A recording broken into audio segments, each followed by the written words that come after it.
বসন্তের রঙে রাঙানো ঢাকা, রমনা পার্ক এবং অমর একুশে বইমেলায় যুবকদের উন্মাদনা। বিস্তারিত দেখুন মোহাম্মদ মুহাজির রহমান মিঠুর প্রতিবেদনে। বসন্তের আগমন, প্রকৃতির নরম হাওয়া আর ফুলের সোদা গন্ধে ভরিয়ে দিয়েছে ঢাকার রমনা পার্ক ও আশেপাশের এলাকা। শহরের প্রাণকেন্দ্র রমনা পার্কে আজ যেন জমজমাট উৎসব। তরুণ তরুণী সব বয়সের মানুষ ছুটে আসছে প্রকৃতির মাঝে নিজেদের খুঁজে পাওয়ার জন্য। কেউ ফটোশুটে মগ্ন, কেউ গল্পের আসরে, আবার কেউ বা নৌকা কিংবা বোটে চড়ে আড্ডা দিতে ব্যস্ত। প্রেমিক যুগলেরা নিজেদের ভালোবাসা ভাগাভাগি করতে পার্কের কোনায় কোনায় ছড়িয়ে পড়েছে।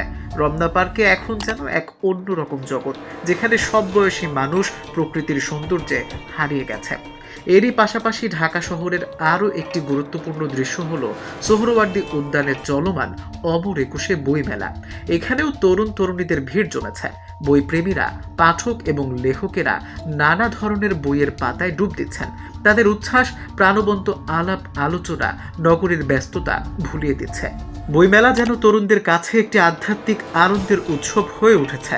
নগর জীবনের পাশাপাশি এই মেলাগুলোর প্রভাব এখন দৃশ্যমান।